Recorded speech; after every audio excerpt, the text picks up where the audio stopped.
some of the wonderful experiences of lawyers here in this county, tales of judges who teach from the bench.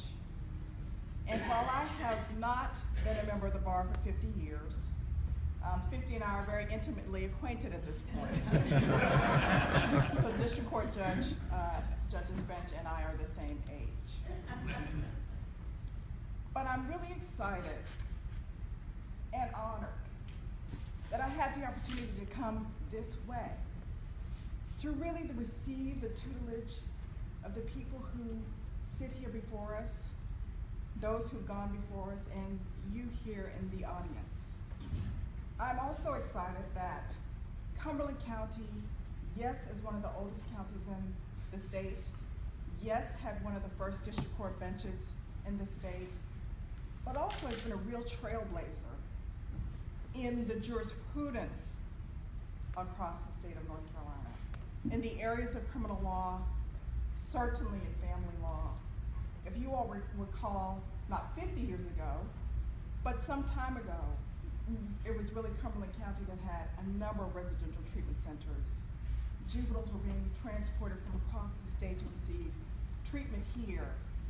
And so the wealth of mental health issues and knowledge and expertise really arose from this county. Now, a lot of times when we think about the practice of law, of course in Cumberland County, of course our focus would be here.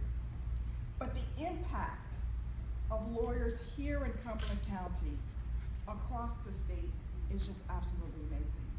And without any hesitation at all, I'm very, very comfortable in saying that lawyers who, I didn't hear the term pit bull referred to as for Randy Gregory, but really lawyers who have studied the law, lawyers who have trained in the law and have trained each other in the law. There are no finer lawyers in the state than the lawyers here in Cumberland County. So as I thought about this day, what I really thought about, as I thought about the lawyers who have paved the way for us who are here commemorating their 50th years of service and then some, as I thought about the judges who've served here in this county, I thought about stewardship. And even though my experiences are not the same as many of yours, I really do think that that's really the essence of what bridges our experiences. The essence of who we are as lawyers and as judges. The essence of who we are as we think about examining our call to serve the people of this county and of this state. And really, when you think about it, most people don't come to the courts when there are great things happening in their lives. They come to the courts when they're in distress. And they entrust us as lawyers and as judges to do the right thing and to know what we're talking about and to care about their situations. I was glad to hear Chief Judge Steele and Chief Judge Keever talk about Sylvia Allen and Arthur Lane, because as these lawyers were fighting for their clients, they often were not able to enjoy the very privileges for which they were fighting for their clients. We, because of their shoulders and the shoulders of the men who sit here before us today, are able to enjoy so much more. And because we are, we're also able to give so much more. And so I'm honored to be entrusted, yes, as a district court judge, the judge of the Court of Appeals and now in the Supreme Court, with the lives of people every day. For me, the district court experience, at the Supreme Court, at the Court of Appeals, we don't really see parties. We see lots of paper and we hear esoteric legal arguments from lawyers. And that's all really wonderful. But where justice really begins is right here at the district court.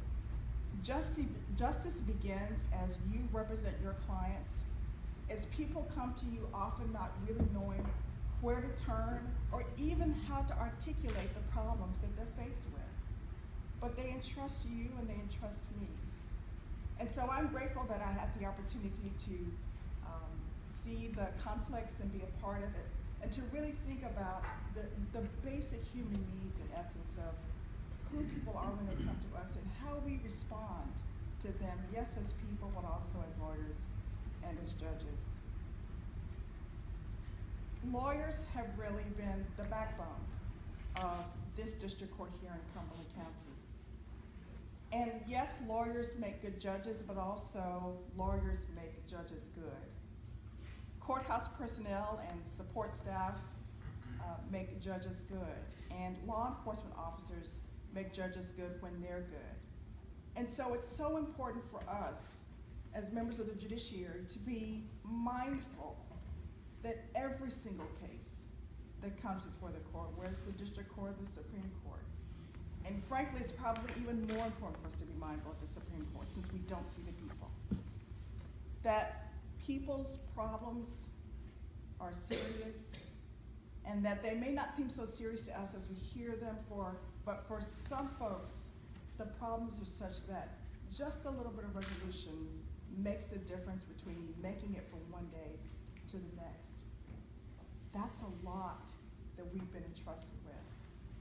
I just want to share with you also that since I have served at the Court of Appeals and at the Supreme Court, I have had 2 cases to go to the Supreme Court of the United States, having dissented either at the Supreme Court or the Court of Appeals. So one was redistricting, that was from the Supreme Court here.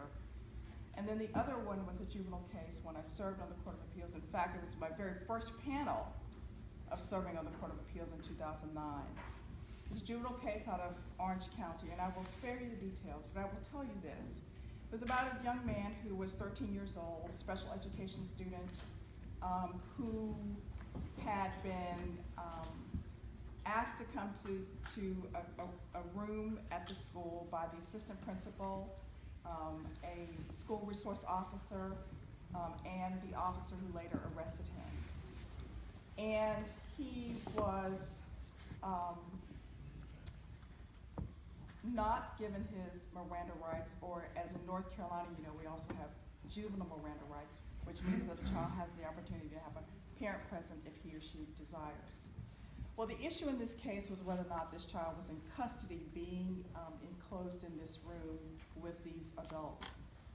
And the Court of Appeals, the panel split 2-1, that the child was not in custody, and that the subsequent questioning by the law enforcement officers and the going to the child's house without the parents even being aware to actually find the items that he allegedly took, all of that was fine. The matter actually was appealed to the Supreme Court, and I don't even know if Justice Timmons-Gibson remembers this. And she, the court was also divided. She was also one of the dissenting justices in this case. And so the case was appealed to the Supreme Court of the United States. Well, the Supreme Court of the United States agreed with these dissenting judges. But the whole point there really is, oh, and by the way, Justice Sotomayor also quoted a bit of my dissenting opinion. Even though she didn't give me credit for it, but that was okay. But the point really is, the lawyers here have taught us that it's important to do what's right, even when there's pressure to do something else. The lawyers here have taught us what real justice means. And so as we talk about and commemorate the 50th anniversary of the district court, it's important to think about what the next 50 years will look like. And the one thing that I know, as the young lawyers here will demonstrate, you will show us what it looks like. But the thing I do know is it is so important for parties to have true access to justice, to be able to navigate the system in a way such that they are really being served. So every single day that I go to 1 West Morgan Street, I am absolutely honored, first and foremost, that I've had the opportunity to serve here first, because I know that you've trained me well, and that my service on the Supreme Court serves the people of North Carolina as best possible. Thank you.